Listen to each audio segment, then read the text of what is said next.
नमस्कार सुस्वागतम welcome to my channel be good and do good.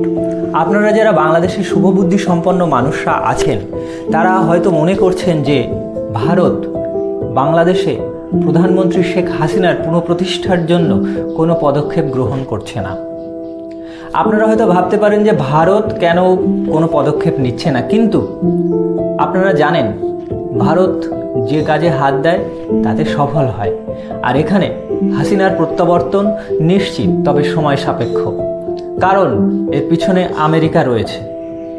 America চেষ্টা করছে তাদের পোপট ওই ইউনুসকে ক্ষমতায় বসিয়ে রাখতে, কিন্তু সেটা সম্ভব হবে না। আপনারা যদি বিভিন্ন কর্মকাণ্ড একটু পর্যবেক্ষণ করেন ভালোভাবে, তাহলে দেখতে পাবেন যে এমন কিছু কিছু পদক্ষেপ গৃহীত হয়েছে যেগুলো হাসিনা সরকারকে প্রতিষ্ঠা করার জন্য। আপনারা হয়তো দেখেছেন যে রাশিয়া, ইসরায়েল এবং চায়না এরকম আরও কতগুলি দেশ তারা কিন্তু জাতিসংঘের কাছে আবেদন করেছিল যে বাংলাদেশের প্রধানমন্ত্রী শেখ হাসিনাকে, যেহেতু তিনি পদত্যাগ করেননি, তাই তাকেই জাতিসংঘের বৈঠকে যোগ দিতে দেওয়া হোক। কিন্তু আমেরিকা, পাকিস্তান বিরোধিতা করেছে। আরেকটা জিনিস যদি লক্ষ্য করেন যে ভারতের সঙ্গে ইউনুসের কোনো বৈঠক হচ্ছে না। ইউনুস বারবার বলছে যে আমি ভারতের সঙ্গে বৈঠক করতে চাই, কিন্তু মোদির তরফ থেকে কোনো বৈঠক করতে দেওয়ার হচ্ছে না, বৈঠক করছে না। কারণ কি? কারণ হলো মোদি যদি ইউনুসের সঙ্গে একবার বৈঠক করে আন্তর্জাতিক মঞ্চে গিয়ে, তাহলে কিন্তু তাকে স্বীকৃতি দিয়ে দেওয়া হলো। সেটা কিন্তু আমাদের ভারত করছে না। এটা কিন্তু 1 নম্বরের পদক্ষেপ। 2 নম্বরের পদক্ষেপ, সেনার হাতে এখন কিন্তু সর্বোচ্চ ক্ষমতা দেওয়া হয়েছে, ম্যাজিস্ট্রেসি পাওয়ার দেওয়া হয়েছে।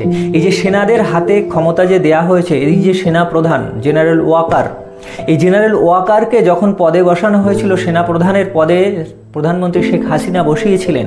অনেক সিনিয়রকে বাদ দিয়ে তাদেরকে টপকে জেনারেল ওয়াকারকে বসিয়েছিলেন। কেন বসিয়েছিলেন সেনা প্রধানের পদে? নিশ্চয়ই তার কাছের মানুষ। সেই সেনাপ্রধানের হাতে, সেই সেনাদের হাতেই যদি ভারত সেখানকার ম্যাজিস্ট্রেসি পাওয়ার আসে, তার মানে কি সেনাদের উত্থান খানিকটা হয়েছে। আর সেনাদের উত্থান যতই হবে, সেখানে হাসিনার প্রত্যাবর্তনের সম্ভাবনারও উত্থান ঘটেছে। এর পেছনে ভারতের অবদান নেই, যার যদি আপনি মনে করেন তাহলে আপনি ভুল মনে করছেন। এর পেছনে ভারতের অবদান আছে। এই সেনা এরপর আস্তে আস্তে আরও বেশি ক্ষমতাশালী হবে এবং বাংলাদেশের যেসব সমন্বয়করা আছে তারা সব একে একে দুর্নীতির দায়ে জেলে ঢুকবে। ইউনুস হয় পালাবে, নয়তো আবার জেল খাটবে। তবে ইউনুসের পালানোর সম্ভাবনা কিন্তু সবচেয়ে বেশি। এগুলো কিন্তু ভারতের পদক্ষেপ। হোমিওপ্যাথি ট্রিটমেন্ট নিশ্চয়ই বোঝেন আপনারা, একটু সময় লাগে কিন্তু সাফল্য নিশ্চিত। এবার এদিকে আপনারা যদি খেয়াল করেন, চায়নার সঙ্গে ভারতের সম্পর্কের অনেক উন্নতি হয়েছে। চায়না বিভিন্ন পয়েন্টগুলি পিছিয়ে গেছে। এতে কিন্তু আমেরিকার জ্বলতে শুরু করেছে।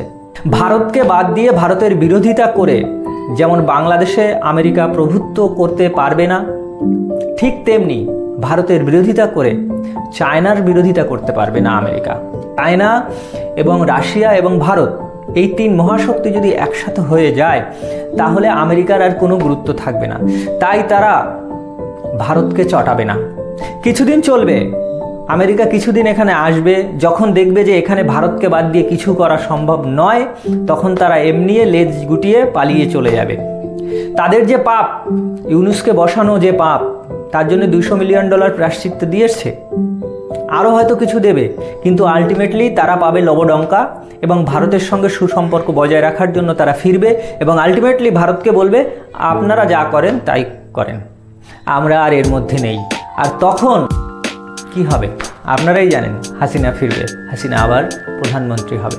ভালো থাকুন, সুস্থ থাকুন। জয় হিন্দ, বন্দে মাতরম।